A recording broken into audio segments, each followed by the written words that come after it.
That's what happens because I'm too big nowadays. I have to go outside and wipe. Tismalla.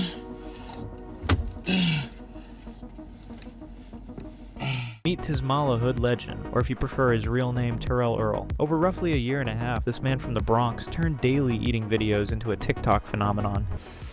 Every day we eat good. McDonald's. Quench my thirst. He's the TikTok god of gluttony, next to the likes of Jay Boolin, another assistant god of gluttony.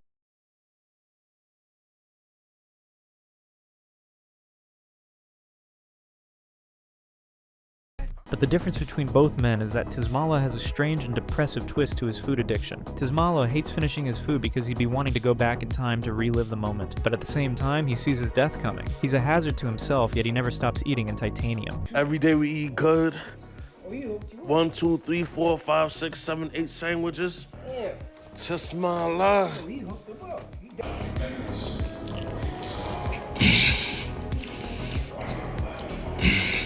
Check his YouTube channels, where he has less than 5,000 subscribers combined, or his TikTok with his over 175,000 followers. You'll get the gist of what he's all about. Tismala gobbles food with no turning back. It's as if his life literally depends on it. And the fun fact is, his life really does.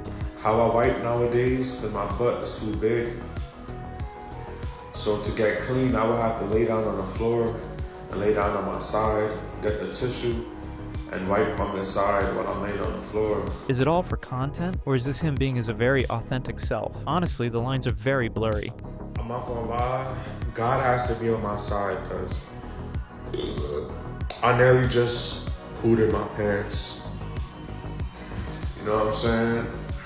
Tismala centered his everyday content around food, and when he could have made the most out of it by earning cool cash for his content, he blew everything up in his own face. Tismala burned bridges with multiple content creators by demanding outrageous sums of money for collaborations, and there are more questionable decisions this guy has made on his own side of the internet. We were going to pay you a couple $100 just to do a Discord segment, and the first thing that you said is you need $14,000. The only $14,000 that you see daily is the amount of calories you consume. You lucky we didn't offer you honey buns and insulin shots. Tismala had made headlines for ending up homeless after a dispute with his own brother over food. So the weirdo named Anthony Earl, my so-called brother, he took off the handle on the front door. What he's implying is as if he's trying to keep me in a dungeon. As if he won't get murdered in here. He called the police on himself, claiming he had committed a homicide. So I just called in the cops for the homicide of Gary Earl. Let them know that I did it. Tismalla, yeah. He also recorded himself dancing inside a psychiatric facility, and through all these life-changing ordeals, he just kept posting online. Tismalla hood legend is a case of a man losing himself to food in the presence of an audience. Choji. You said what? Tis, what is your favorite anime, Tis?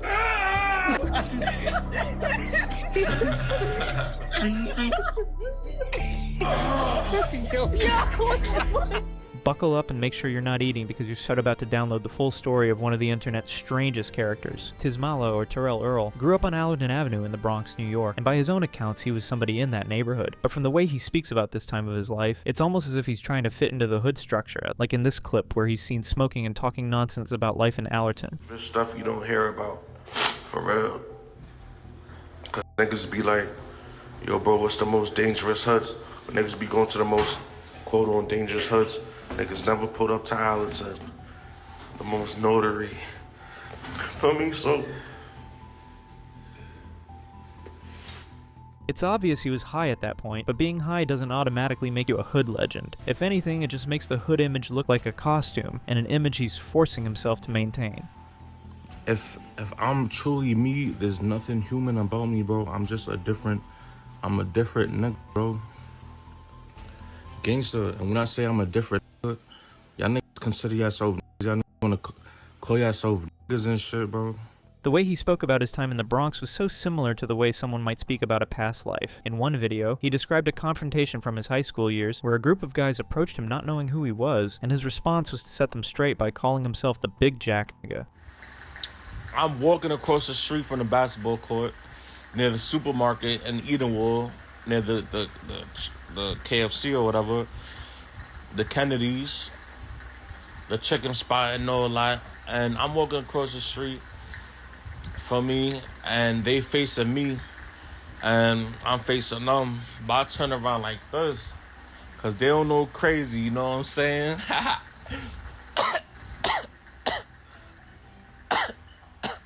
For me, but you know what I'm saying? Like, for me, it was like, yo, I said, nah, I'm the big jack.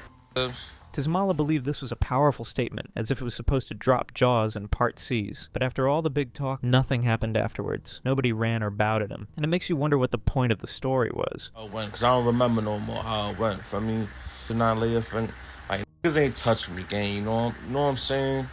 The whole situation just paints him as an attention seeker with a main character syndrome, only that the main character is someone tough from the streets. However, nothing about Tismalla reflects the person that he was boasting to be online. Tismalla attended Broome Community College in New York, and you can find this information on his Facebook page, along with some other posts like references to the hood, sappy self-motivational quotes, thoughts about women, and other self-glazing uploads like this one, where he shared throwback photos of himself with the caption, "Went from get your ugly potato ass out of here," to "Come here, daddy." He also shared rap content in some cases, amplifying his image as a hood figure from the Bronx. Hey, yo, I got some bars for this, man. I said, you ever heard don't bite the hand that feeds you? Now when niggas out, they act like they never need you. See a nigga down and act like it's a see-through. But this is when I cut niggas off. I never need you. Self-made nigga, I expected too many handouts.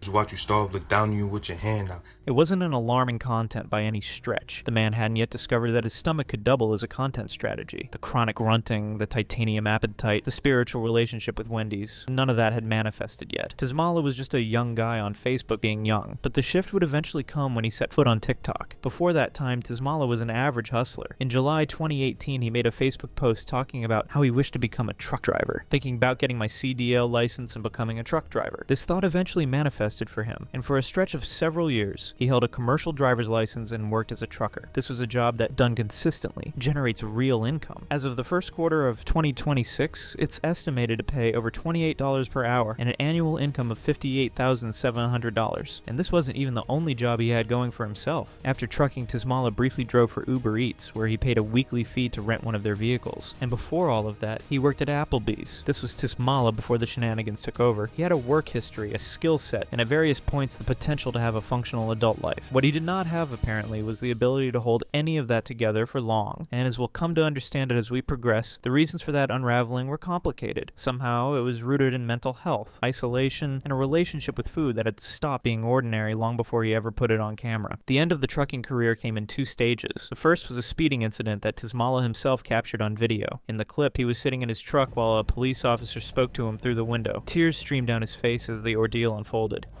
I got nothing to lose. He explained to the camera, and apparently to himself, that he had been driving at what he believed was an appropriate speed while passing officers on the side of the road, not realizing that he was required to slow down further when law enforcement was present on the roadway. I just got pulled over. I was subject to arrest. They said that they could have gotten hurt, you know what I'm saying? But it's not like I didn't see them.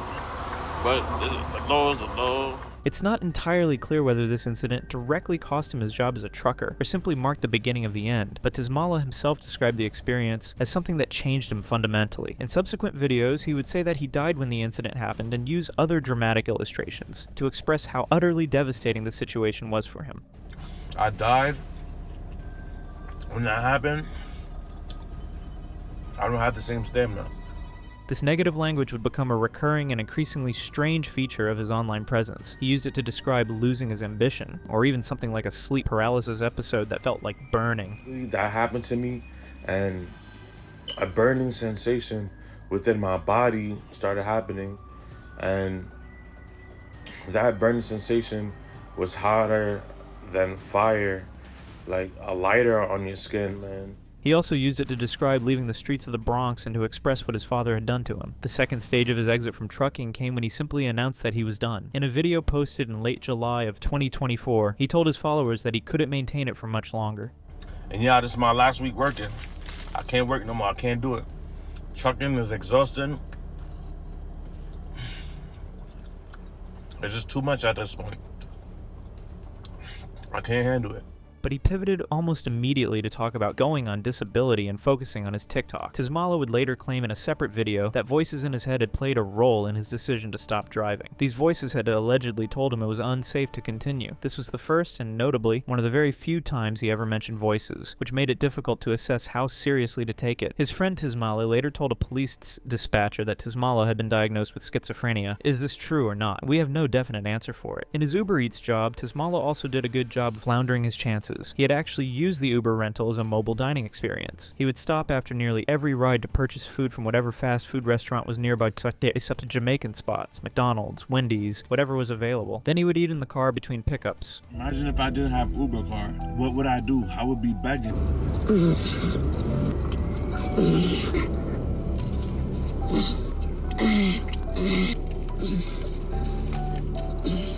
The income from Ubering was going almost directly back into food, and the weekly rental fee for the car was an additional expense on top of that, making the whole arrangement financially questionable at best. Recently, Tismala has been giving a new explanation for not working. In his words, he is disabled, with a mental illness, and is physically unable to work. I don't know how much time I gotta keep saying this. I am disabled. I have a mental illness. Also, I'm physically unable to work. I have arthritis in my lower back. But as we've seen from his unhealthy marriage to food, no one is the cause of his predicament other than himself. How did it ever evolve to such a stage? What enabled this? Some valuable answers stem from Tismala's own roots. Grow up normal in no type of way you are. And y'all could tell. You see, Tismala's family situation was something he returned to constantly in his videos, and he always had something new to say each time. From an early period, he already established that his parents weren't his favorite people on earth. In a Facebook post, Tismala claimed that they weren't there for him when he needed them. My moms and pops wasn't there for me at my worst, so sorry if I act like I don't need nobody. And in yet another post, he blamed his mother for him being useless. I'm so fucking useless, I don't even use my body parts, thanks mom. Then another video in August 2025, he claimed that his family were devil worshippers who had used him as a pawn, but he was so powerful that nothing could work and they couldn't break him. So growing up, man, I already told y'all niggas what it is though. But for me, both of the sides of my family worship the devil. You know what I'm saying? They used me as a pawn, but guess what? I'm so dedicated and deployed that they can't do nothing with me, you heard? Tismala also lumped his grandmother in the mix, saying that she always told him he was wrong as a way to tame him, and in his words, get him inside her. My grandmother used to tell me that I'm too free. My unquote grandmother, she used to tell me that I'm too free. Like what I was doing was wrong. Like she wore me inside her or something. You know what I'm saying? You know what I'm saying? But it doesn't fail. You know what I'm saying? Cause what type of stuff is that? Like she deserved me, you know what I'm saying? Those type of thing, you know what I'm saying? From a fine, handsome, sexy, black, intelligent, dangerous person, you know what I'm saying?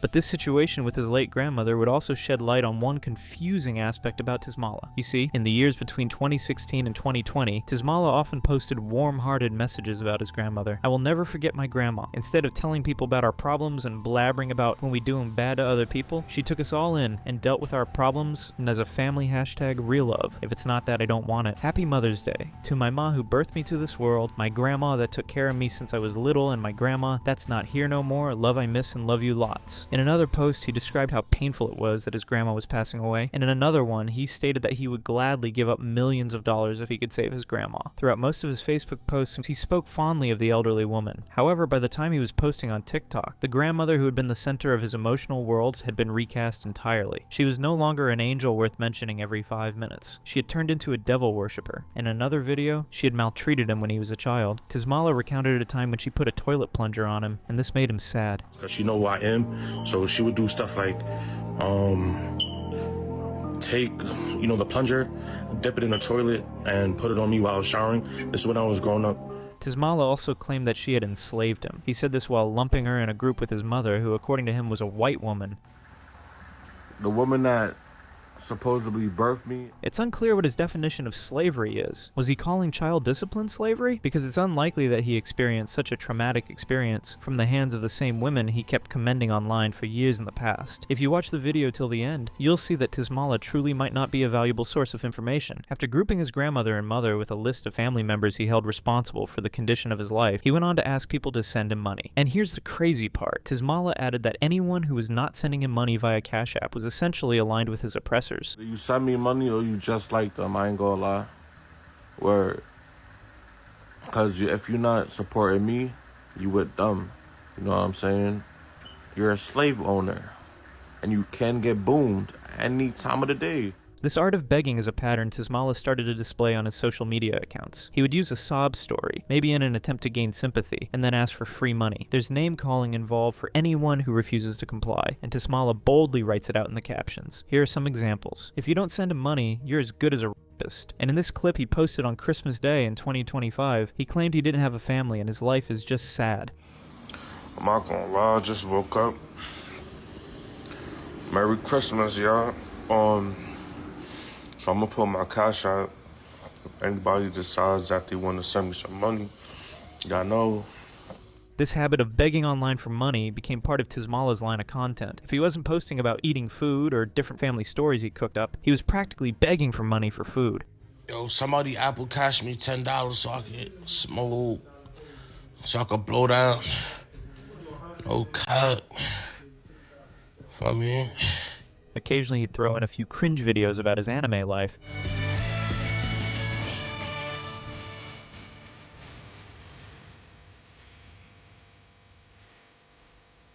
But this is far from creative, and it adds more layers of comedic material to his online persona. The constant begging is a bit more problematic. Due to this pattern, it's difficult to tell when he's being serious and when he's just fishing for sympathy and money. In his most recent version, Tismalla claimed that he was raped, molested, and enslaved, and would like to sue his oppressors. Alright, so basically, I just want to say, I want to sue these people to the ground, due to, how my childhood was. His end goal with this video was most likely money, as usual, because right after that intro he talked about not having enough resources to secure a lawyer, and proceeded to inquire about how much he could make as compensation from such a case. So... how do I do what I want to do with no lawyer and with no money? Like, what could I really do? Like, how much money can I get out of these people?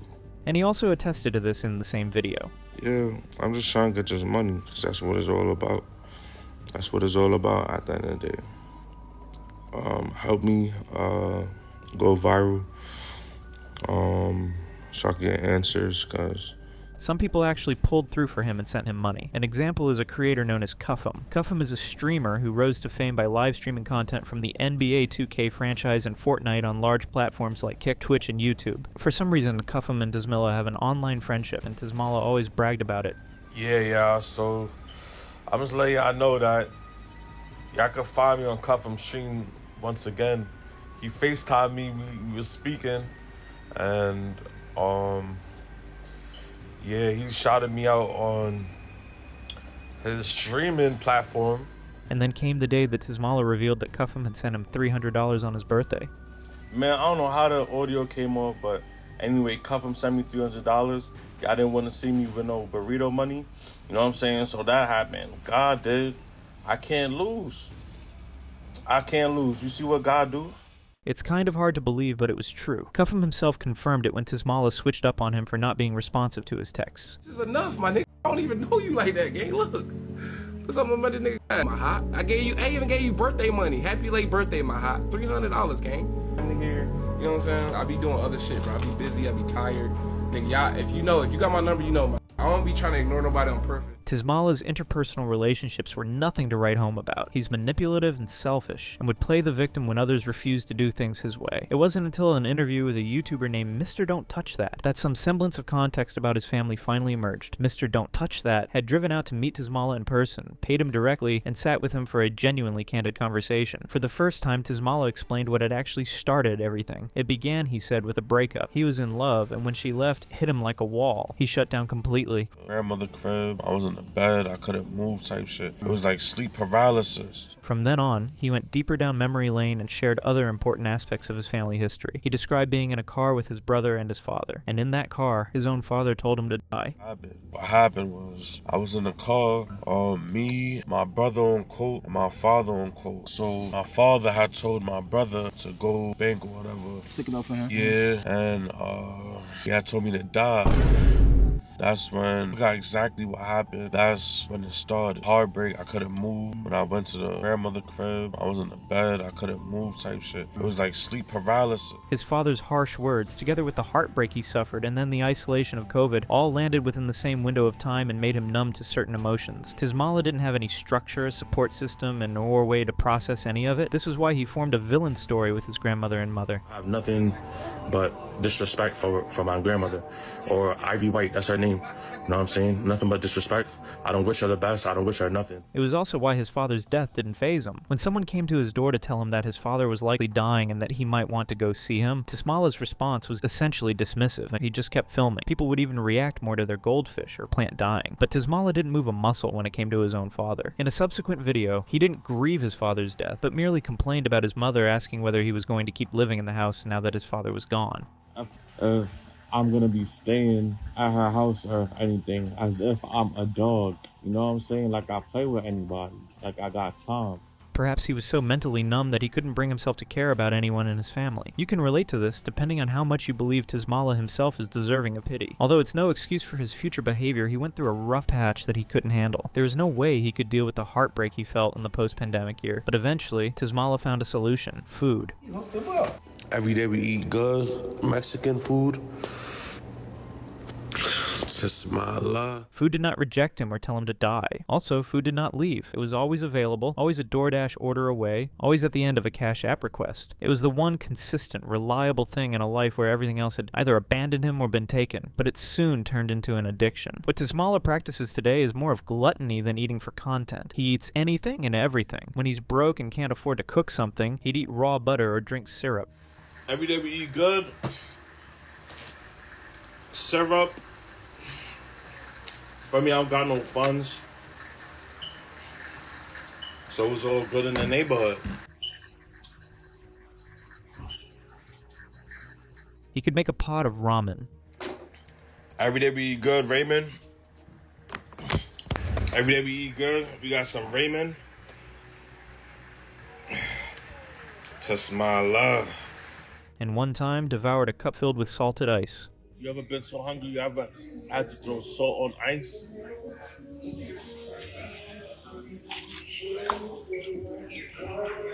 Barbecue chicken.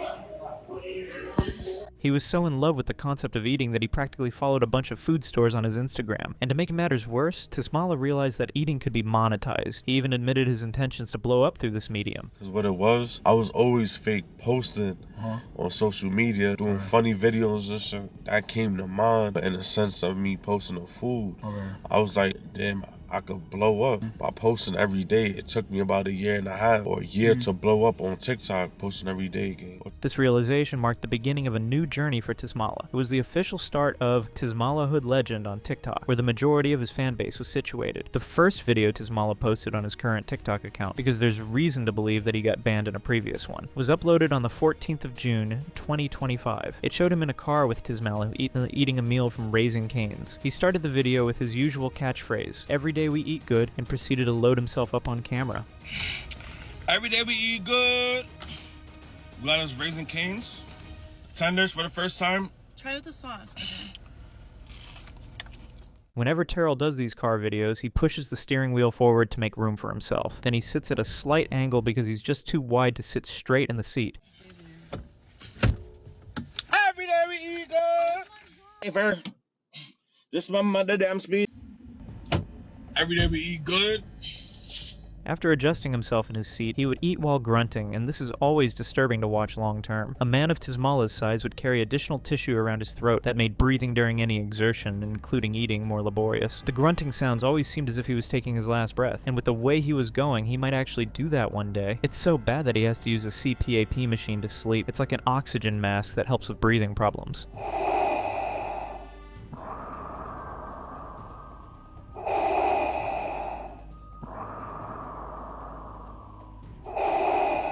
This confirms that his airway was already compromised enough to require mechanical assistance at night. However, there's a tiny detail to note about Tismalla's labored breathing. One of his friends, in a since-deleted Twitch stream, argued that the sounds were partly deliberate. He claimed that Tismalla made them specifically to generate sympathy donations, and that when this was pointed out to him directly, he smiled rather than denied it. It would make sense for Tismalla to do that since he always wants sympathy from his audience. The wheezing and grunting are a constant factor in his videos. If he's really doing them deliberately, then he might have severe mental issues. If it's truly a medical concern, then it's only a matter of time before he self-detonates before our very eyes. Tismalla was a food posting machine on TikTok. He could upload more than 4 videos a day, and they were all of him munching on high calories to no end. When he wasn't posting about food, he was begging for money to buy food, just as we discussed earlier on. There are times he would come online to say that someone sent him money and it wasn't enough. The physical consequences of the content were becoming visible in ways that went beyond just size. Tismalla hopped online to describe a bathroom experience that sounded like a full medical emergency. In one video, he claimed that God had saved him because he nearly pooped his pants.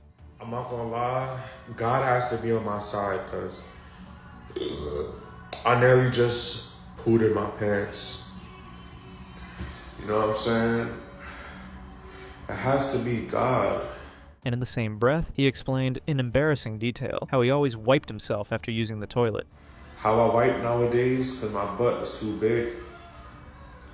So to get clean, I would have to lay down on the floor and lay down on my side, get the tissue, and wipe from the side while I'm laying on the floor. Basic hygiene wasn't and still isn't Tismalla's strongest suit. Apart from his oversized weight thanks to excess food, he appears dirty and unkempt in his videos. His skin always looks crusty and devoid of lotion and moisturizer. His hair never looks like a comb has been used on it, and you might see a booger in his nose if you're unlucky. Yo, what's happening to my face? Like, love me. So far, cleanliness for him is only limited to weed use. He has shared his distaste for sharing blunt, calling it dirty, but that's as far as the care for hygiene goes. There was a time he genuinely asked for skincare products he could use, but that was as far back as 2020. More than 5 years has passed since that post, and he still appears crusty as ever. He does seem to understand that there's a difference when he invests in self-care, as seen in posts where he glazes himself after getting a haircut and a clean shower. Okay, where that beautiful man at? Hey, how you doing?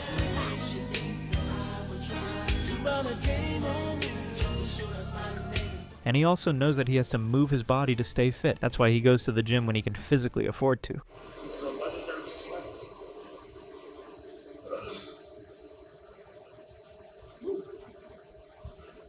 But this self-awareness and bare minimum fitness journey still doesn't push him to commit to basic hygienic practices. Instead of using money to go for a haircut or buying skincare products, he'd splurge at the nearest Wendy's store and waste away on the internet. It's just really painful to look at, and it's more annoying that he was able to get over the 170,000 followers on the platform. It's not like they support him. They're just curious to see where the train Tismalla is riding will lead him to. When will it end? Is there a turning point? These are what his followers are looking out for. But Tismalla couldn't care less. Like he has always wanted. Ever since he quit his job as a driver, going viral was the end point. I'm gonna continue on my TikTok. You know what I'm saying? I get paid off TikTok. Continue on with my YouTube. And hopefully I make it somewhere. In his head, he wasn't making a fool out of himself. He was simply eating and enjoying his life, and he was making money off it. A video with 9 million views could fetch him close to $500, and at this point, he had been living in a shelter for reasons we'll get into shortly. TikTok, y'all know y'all owe me money. So you guys, today I want to talk about how I got 9 million views and I didn't get $9,000 from TikTok. The benefits were there, but Tismalla never maximized it or tried to sharpen his sense of self-respect. It really makes you wonder what goes on inside his head. There are times when Tismalla rambles on his page about strange things. He talked about being God and being in space. One time he mentioned that he had seen a UFO in the projects. Talking about aliens, and when I was in the projects gang growing up, I was by my window and I dead seen a UFO, gang. I'm not gonna lie, man. I was telling people on my block, you know what I'm saying, there was a black UFO right outside my window, y'all. Maybe the blunt was affecting a few brain cells, who knows. But certain patterns remained unchanged throughout his TikTok journey. Tismalla continued to push the enslavement topic. He has mentioned it quite a while in his account, and he still speaks his hood language, especially in an effort to riz women. And this brings us to one embarrassing Tismalla moment caught on camera. While on a live stream, Tismalla kept slinging obscene and explicit words at a young lady. I'm just doing the Harlem Shake. You could go be a bartender. You know what I'm saying? It takes time, you heard? You could go work at like a trampoline park. This was his own way of trying to woo her. Instead, it just came off as a concerning and somewhat predatory encounter. Tismalla himself is not the best man to deal with women. For the longest time, he has had a crush on American singer and rapper Ice Spice. On multiple occasions on Facebook, he has revealed his love for thick women. However, there are still instances where he has insulted women, calling them animals who deserve to be locked up. Alright, so basically, I just want to say, I want to sue these people to the ground. Due to how my childhood was. So how do I do what I want to do with no lawyer and with no money? You know what I'm saying? Tismalla is an embodiment of contradiction. One minute he's saying one thing, and the next he's saying the opposite. Just like we had discussed earlier, he had mentioned being molested by his family when he was little. How much money can I get out of these people? You know what I'm saying? For what happened to me. For being enslaved. RAPED. But still on the same internet, Tismalla has said that he wants to go to jail to get raped. I'm ready to go to jail so I can spread my cheeks for somebody and dance for them. And get annihilated for the rest of my life. To get a nuke raised in me, you know? Because I'm tired of this lifestyle. Even after losing the initial video, he still reposted it on his Instagram account, proving that he truly meant what he said. Similarly, Tismalla has voiced out intentions to go viral on social media and become rich. Yo, I need somebody that know how to build. You know what I'm saying? Hit my line and we could build a franchise or something, you know? I'll give you the blueprint and you just build it and we make money from there. Tismala. Yet in another video, he has expressed that he doesn't want to get rich. At the end of the day, how I live my life, you feel me, should be so real that I don't even want to get rich, bro. Word of my dead, bro, I do not want to get rich, bro. These contradictions could be signs of depression, which in turn could be the reason behind his suicidal ideations. It might be the reason why he always threw negative words around like a ping pong ball. It could also be the reason for this emotionally charged post he made on Facebook in 2023. If you can't give me a lethal injection, don't tell me you love me. And it could also be the driving force behind the word Tismalla, which was a mantra brand name for him. Well, he had started with the word Wishmilla, which he posted a few times on Facebook in 2023. There was no explicit explanation for the meaning of the term. Tismalla used it as a declaration of affirmation, similar to the word Amen, but then he framed it in insultive sentences, like in this case when he said, "Just put 2-liter bottle in my ass, Wishmalla," in response to someone who had expressed bitterness over the fact that their content was flagged while Tismalla's wasn't. This kind of usage naturally diminishes the value of the term, but then again, Wishmilla isn't an actual term. But while Tismalla never gave a concrete explanation for the word, he did make a few points about the one he uses now, Tismalla. The first and most important of them was that it was a symbol for his faith, a sign of gratitude for living through God. The reason I say Tismala is because I've been living through God all my life. And Tismalla also laid out the etymology of his brand name. Apparently, Tismalla was coined from his own name, and another suffix he believed represented honor to God. I came up with Tismala. You know what I'm saying? It starts with the letter T, which is my name. My name is Terrell. And the fact that I did it my way and through God, you know what I'm saying?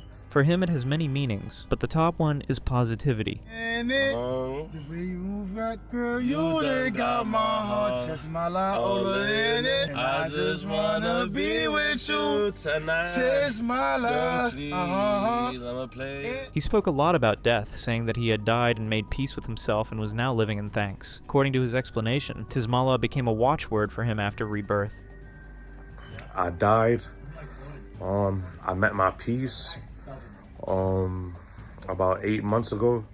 See, but the reason why I made up Tismala is because I did it my own way. You know what I'm saying? And I died, and now here I am. You know what I'm saying? And I did it through God. Tismalla spoke largely about how God had kept him through all his struggles. Half of his words didn't make sense, like the part where he mentioned dying 8 months ago, but it's clear that Tismalla held a very impactful meaning for him. Tismalla had his moments of depression, but the word helped him pull himself together. But how strong was the effect on him? Because for someone who believes he is backed by an incredible force, Tismalla has consciously made a handful of life-altering choices, especially in his career. On TikTok, Tismalla's trajectory shifted from guy who eats a lot to guy who the internet is actively talking about, and this led to one of his biggest, most disappointing moments on the internet. It was a collaboration that never happened, and a series of demands that no one in their right mind would meet. The first major collaboration date a disaster involved a creator named Meech2X, a streamer who had noticed Tismalla gaining traction on TikTok and reached out with the intention of having a collaboration.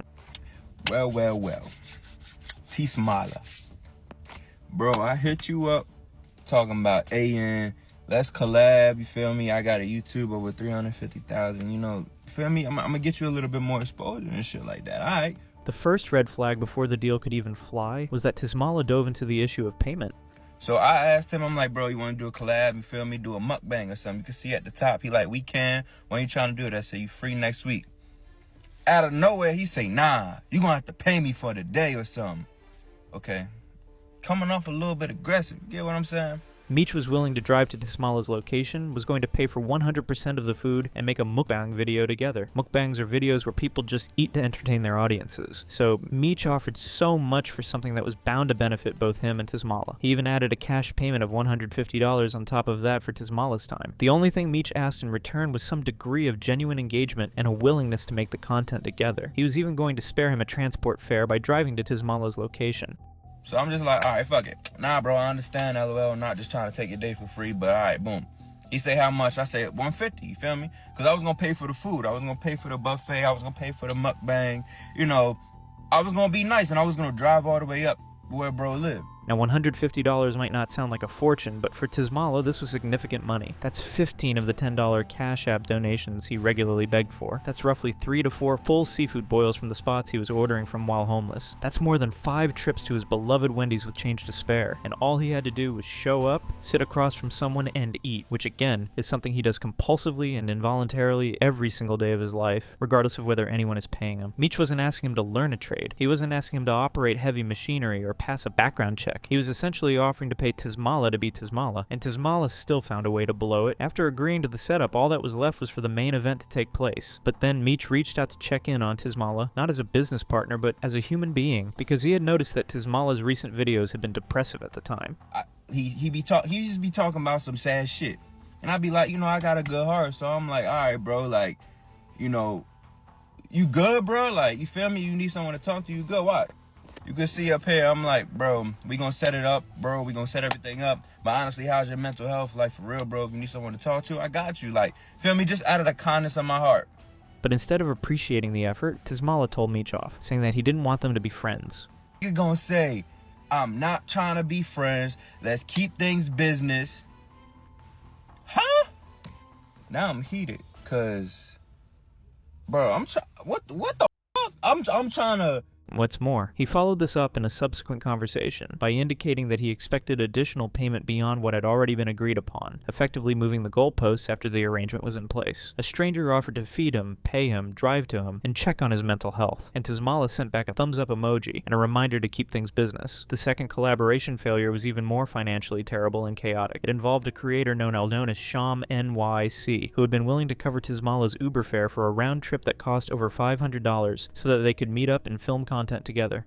He don't have no V right now. This 930 something wrong with his bank. I'm like, I bet I'm gonna get you Uber there, and I'm gonna get you Uber back. Mind you, the Uber is $250 there and $250 back. That's the time that I checked. Now, and that was at nighttime. Now, imagine with traffic, that would have been way more money. But I was down to pay it. You know what I'm saying? I already told all my niggas that we gonna do it. $500 is not a casual expense. It can function as car payment. With that money, a family can afford a month's worth of groceries. That's the kind of money that, for someone who constantly begs online for money, should have felt like a lifeline being thrown directly at his face. Sham was willing to throw that amount at him for a collaboration. It was the equivalent of what Tismalla reportedly made from that 9 million view TikTok video, and Sham used it to sponsor a trip. If Tismalla were smart, he should have done everything in his power to try to maintain a strong connection and partnership with someone like this. But instead, he blew his chances. Not once, but twice. This first time, Tismalla still told Sham that he would pay him $40 per hour for the stream. Everything in with me.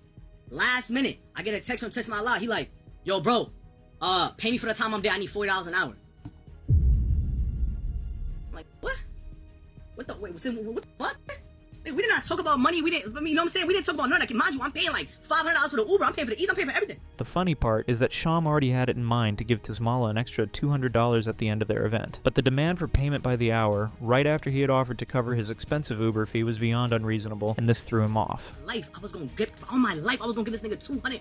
I'm not trying to say that on some bullshit. I was not gonna tell nobody about it. I was gonna swing it just for him being a good guy and just popping out, you feel me, just for the love, so he go do more mukbangs and all that. You know what I'm saying? He didn't even know that, but I let him know on the call. You know what I'm saying? I had let Brody know. He was gonna get money regardless. The nigga fumbled over $60, bro. But this wasn't the end of their encounter because they didn't end with bad blood. Sham still had Tismalla in his corner and he was open to having another event together. It came rather sooner than later, and this time around, Tismalla was the one who reached out to Sham for the collaboration. Oh, you can eat buffet. We just gonna take this nigga to a fire buffet. You feel me? Everything paid for. Keep in mind, this hit me up to do the mukbang. I didn't hit him up. Why? Because I remember what he did to me last time. This time he hit me up. Yo, Sham, let's do the mukbang. You playing? Let's do it. He said, I'm in New York. Let's do it. I'm like, I bet. But everything went downhill pretty quickly the second time. Just hours before the stream, Tismalla did not show up, and his excuse was that the distance was a problem. The day, like literally a couple hours before the stream, this Tismalla come up with an excuse, right? We send this Addy to the mukbang place, the all-you-can-eat buffet. He said, yo, bro, I'm 2 hours away. How the fuck is Brooklyn 2 hours and 30 minutes away from Queens? So this nigga shot a lot, right? Convinced that Tismalla was trying to rip him off, Sham decided that they would take the buffet to him, instead of him driving down to meet them. But Tismalla refused, because he was obviously lying about the distance. Then the last minute, 2 hours before, this talk about some I'm good. Is this bipolar, bro? Like that ass. And this is what really threw me off. The situation with the location eventually died down, but what happened next was the real shocker. When Tismalla later rejoined the group chat, he demanded $4,000 for the collaboration. After that situation, a couple days later on my life, this Tismalla hit the group chat. He said, yo, I need $4,000 for a mukbang. Yo, Tismalla. Yo, Tismalla. Sham responded online with disbelief, and the collaboration fell through. With some chill shit. I would never pay someone to ever be on my stream. That's just how I run my streams, bro. If you want to come on my stream, it's basically just off of genuine intent, bro. We both put each other, you want to come on the stream, that's what it is. I would never pay someone to come on my stream. Unless I'm like some mariachi niggas and I got to pay them for their job. But like, another content creator, no. You know what I'm saying? For a man who was begging for gas money on live streams, suddenly demanding $4,000 to eat a burger on camera was, as one creator put it, peak delusion. When Sham declined, Tismalla went online and publicly shamed him. After I said, fuck no, nobody paying you $4,000 ever to collab with Tismalla and do a mukbang, I said, no one ever gonna do that. This gonna tell me you're broke. I responded, I told him, you're in a shelter. How are you calling me broke in this shelter? And this is quite funny, because Tismalla himself had also fumbled thousands of dollars in free meals and cash because he got greedy at the exact moment he should have said yes. Instead of acknowledging how bad a financial and professional a decision he was making, he continued to stand firm in his delusion. Look, man, if you're trying to do a mukbang with me, make sure you could send me $4,000 for the mukbang. If not, don't talk to me. I don't want to do business with you. It's that simple. The same pattern repeated itself in another encounter with yet another creator. T-Banks is a well-established content creator with a significant YouTube following, and he reached out to Tismalla about a Discord segment. This was a relatively low-stakes, short-form collaboration that would have introduced Tismalla to a new audience. T-Banks offered to pay for it, which he was not obligated to do, and which most creators in Tismalla's position would have received gratefully. The offer was a few $100s for an hour of time. But what did Tismalla do? He made a counteroffer of $14,000. We were gonna pay you a couple $100s just to do a Discord segment, and the first thing that you said is you need $14,000. The only $14,000 that you see daily is the amount of calories you consume.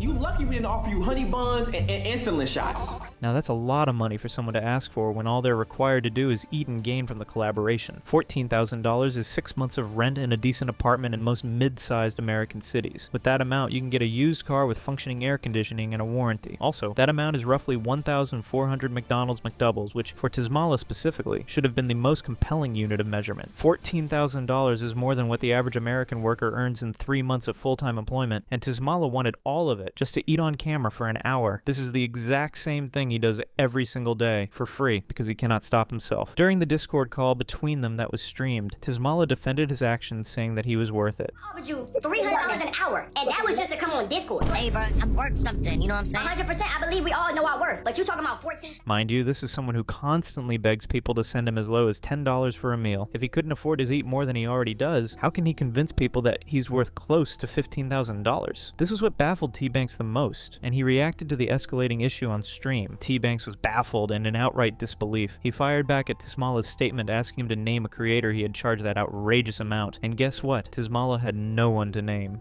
Who have you charged charged $14,000 and they actually paid that. Name one person that paid you $14,000. You're not hearing me. You're not hearing me though. I can't hear you because there's boogers in your nose. Blow your nose and talk. As if that was not embarrassing enough, Tismala proceeded to call T Banks broke, only for the power in his room to give out. One damn bad credit that would ever pay you $14,000. You could have. So we can't deal. Okay, we I can't deal with broke people. They just Break up turned or your break lights off. up. I know you didn't do it yourself. How am I broke? You have your lights on and off. How am I? He also brought up the fact that Tismala had previously appeared on another creator's stream, a creator named Ty, and he had done this for free. Tismala, when you went to Ty Leo crib and he offered you 3 hot dogs and a packet of cheese, you didn't tell him to offer you $14,000. You thought you was gonna get a free Vivette hoodie from Castanet signed. When you went on there, you was struggling to breathe. When you was over this crib, you didn't tell him to offer you half a $30,000 pack. When you sit right there and said, man, eat this hot dog on stream, big boy, you sat right there and swallowed it down. All he did was eat the hot dogs that Ty had offered him without making any financial demands. So why was he demanding $14,000 when he had to eat with benefits this time around? When this was raised directly with Tismala during a call that was streamed, Tismala's response was to say that Ty and T Banks were not the same person, which was true but not really the point anyone was making. And T Banks made sure to sound that sentiment across. You went to Ty Leo crib. Did he pay you Yeah, $14,000? hey, you not Ty Lodo, gang. And who are you? I'm Tismala hood legend, motherfucker. Good. That's my hood legend. You three man. burgers away from your heart collapsing. What are you talking about right now? The situation with T Banks was particularly damaging because of how Tismala handled it afterwards. Instead of quietly letting the negotiation fail, he screen recorded his DMs with T Banks and posted them to TikTok, framing T Banks as a weirdo who had somehow wronged him by not meeting his price. T Banks, you feel me? He wanted to do a stream with me, but who he think he is when he want to do something and he's not gonna pay for it? It's giving weirdo energy, gang. I offered the. I was feeling generous, so I told him, give me a band when I'm worth 14 bands for it. This had the effect of directing his follower base toward the situation, which in turn prompted T Banks to address it on stream at length. You could give me a rap. Where are you based? I'm in BK. I'm assuming Brooklyn. Hood legend. A band too much. I can do 200 for a Discord segment where we rate viewers much. The truth is, I'm worth 14K for a stream. How we gonna benefit off each other? How much you want for a Discord segment, Tismala? The fact I had to give you the benefit of the doubt because you guys are lousy. 14K. You drive a hard bargain, Tismala. From this point, Tismala's side of the story never stood a chance. Clips of T Banks' stream circulated widely, and this resulted in a wave of negative attention landing on Tismala from people who previously had no opinion of him one way or the other. His comment sections filled up with people pointing out that his demands were unreasonable. Some dragged up a clip of him acting obscenely with a minor. Are you really 16 years old? Yes. EDP doesn't care. What the Tismala, you gotta chill. Nah, I ain't gonna lie. Nah. This is getting a little too far, Tismala, with this EDP. Tismala, you already pretty much look like him. You're already a variant, man. Now you're starting to confirm this shit. Not funny, man. Not only that, but netizens also shared other damaging footage of Tismala, like one that had exposed him for sending explicit content in a Discord server with Sham that included minors. Tez. Yo, Tez. Yo, bro, why you send the video you speaking your shit in my comm, gang? Tismala. No. You can't Tismala out of this, bro. All this mad kids in there shit. No, bro. Tismala consistently overestimated his leverage and underestimated how much the people he was dealing with were offering him. Then in cases where he could have seized golden opportunities by securing long-term partnerships and establishing genuine human connections, he responded by steering the conversation back to money. I seen you try to charge T Banks 14K for a collab, so it made me think, like, damn, if he's charging him and he's bigger than me for a collab, how much he gonna charge me? Is he ever gonna me? Yo, I'm saying though, because that's how much it costs, gang. He had worked with bigger creators like DDG, and the group involved in an eating event with Cooking with Kaya had featured in their streams. Talking to my Tismalanians. That's about it. I'm playing games and stuff, watching people stream, because I am a supporter. I like him, chat. I like him. Me too. Let's give him a chance. Yeah. But after these meetings, they moved on from him as the novelty wore off, and rather than using his head to grow with others, he continued to demand money he was not going to get, burn relationships he could not afford to lose, and interpret every failed collaboration as evidence that other people were the problem. For all the people that didn't want to pay me what I'm worth for my collabs, it says a lot about yourself. I'm not gonna cap. It shows you that you're not a man. Everything that had been building across a year and a half of daily content eventually came to a head in the same place that it had always been heading: his living situation and food. Tismala had been living with his brother Anthony in Waterbury, Connecticut, and Anthony eventually reached his limit. He got sick and tired of the non-stop food deliveries, Tismala's dirtiness, his refusal to change, and the endless cycle of eating and sleeping and eating again. So Anthony changed the locks and removed the door handle on the front door specifically to stop Tismala from going out for more food. And Tismala responded to this by posting a video. So the weirdo named Anthony Earl, my so-called brother, He took off the handle on the front door. So I went through the back door to get some food. What he's implying is as if he's trying to keep me in a dungeon. As if he won't get murdered in here. Afterwards, he eventually left the house, but it's possible that his brother Anthony actually kicked him out. With nowhere to go, Tismalla spent his first day of homelessness inside a McDonald's, then migrated to a Subway. Yeah. So I just had to spend $10 on the Wi-Fi outside for unlimited Wi-Fi. I mean, as y'all can see, I'm at McDonald's. Come holler at me if you got something for me. If not, get away. He spent most nights sleeping in his car while eating and streaming as usual. Every day we eat good. I got some White Castle. Couldn't sleep. Well, I'm about to, but... When the Subway staff unplugged the outlet he had been using to charge his phone, the situation went nuclear. With no other alternative to turn to, Tismalla decided to involve the police. They took out the outlet in Subway so I could charge my phone. That's getting too typical. I'm about to call the police and handle the situation, you know what I'm saying? Tismalla did call the police, but he made a very bizarre report. He falsely confessed to a homicide. He told the dispatcher that he had murdered his own father, Gary Earl, who had died of a heart attack well before this moment. So I just called in the cops for the homicide of Gary Earl. Let them know that I did it. Tismalla, yeah. He believed the way out of his situation of homelessness was somewhere he could be given a bed and a roof over his head, and this place was none other than jail. So, Tismalla put his hopes on the cops taking him to the place he dreamed was his next accommodation. However, it didn't play out the way he intended. The police arrived, assessed the situation, and transported him to a psychiatric facility rather than arresting him. That same night, from inside the facility, he posted a TikTok of himself gloating because he had secured a bed for the night. So y'all know who I am. Clap that case. I go in the shelter tomorrow. You know what I'm saying? Tismalla. I'll be there. I'll be there. He was discharged the next morning and made a beeline straight for McDonald's while live streaming. The restaurant eventually called the police after he caused enough of a disturbance, and he crashed out on the officers on camera.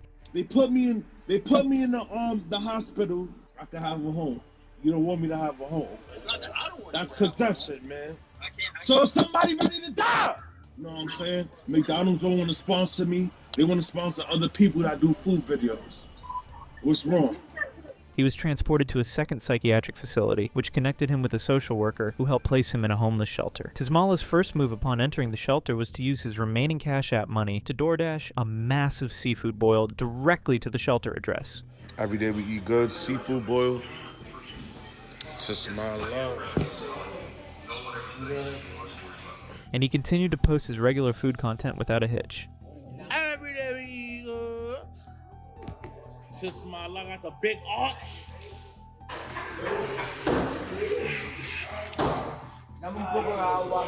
However, his new lifestyle came with heavy complaints. Tismalla always had something to say or react to within and outside the facility. He complained that the shelter was dirty because of a single bug, which is rich coming from someone as unhygienic as him.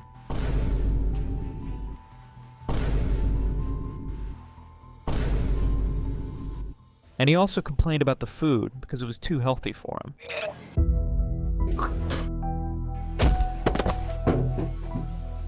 Man, put more beef in this, man. The hell? Later on, he was confronted by a shelter resident who threatened to take his food and mocked by other residents for not having a job. He was reportedly on camera crying because the shelter would not give him an extra breakfast portion, and then, eventually, he was kicked out of the shelter for stealing and eating other residents' food. By the time the shelter chapter had played out, the story of Tismalla Hood legend had moved into territory that most of the commentary creators who had covered him were not entirely prepared for. The jokes stopped being funny at a certain point, and what replaced them was something closer to genuine alarm. He wants to help himself. We are watching this huge man lose his life every day, slowly. Don't misconstrue what I'm saying is, I'm not a fan of what he said and what he's done, bro. That act of gluttony, I'm not gonna respect it, but it's crazy and funny to see it because there's no way I would live my life like that. Tismalla posted videos describing his body giving out on him in ways that were no longer abstract. His legs, he said, were no longer strong enough to hold his weight. I can't walk, so I don't know how I'm gonna do this because I can't walk. The funny part is that there might be people who are willing to help his situation. But how can you help someone who isn't willing to help themselves? How can you even help someone who is only drawn to money and nothing else? When a creator named Tylil asked Tismalla why he never stopped eating so much, Tismalla didn't say the obvious, which was that he needed actual help in areas related to his mental and physical health. He just straight up asked for an apartment. What is stopping y'all from losing weight? Because y'all eat too much? I just need my apartment. Apartment not gonna stop you from eating? Yeah, it is, because it's all about timing for me. His habit of begging has gotten to the point where people are genuinely concerned that the internet has been enabling this self-destruction online. Bro, Tismala needs actual help. Like, yeah, it's funny seeing him flop around and beg for food, but when you really think about it from his point of view, the dude is literally at the lowest level of life right now. He's begging for food on live, bro. Tismalla is suffering from a severe case of delusion. He's of the notion that he's famous, and that's why he can botch his own collaborations, all in the name of knowing his worth. Tismalla. So I just realized today that I'm famous, because I'm actually famous. I don't feel the clout. How does it feel? Niggas look up to you, cool? Oh, if I take you outside right now, oh Lord Jesus. Oh, you make niggas laugh and giggle, no freaking. It's the sense of delusion that can also explain why he thought requesting an apartment was a sensible answer to a question about his health. But the truth is, Tismalla is only a source of mockery and entertainment to a lot of people on the internet. He could be in a live stream with people, and all they would do is make jest of him. It didn't work. Would you like to unmute and say something before you leave? It didn't work. Nobody perfect. I knew this was gonna happen. His lack of self-awareness is of a dangerous kind because it makes him go viral, not for cool or creative reasons, but for embarrassing ones. Wait, here's a 3-piece chicken. Oh. I don't know if y'all heard that one.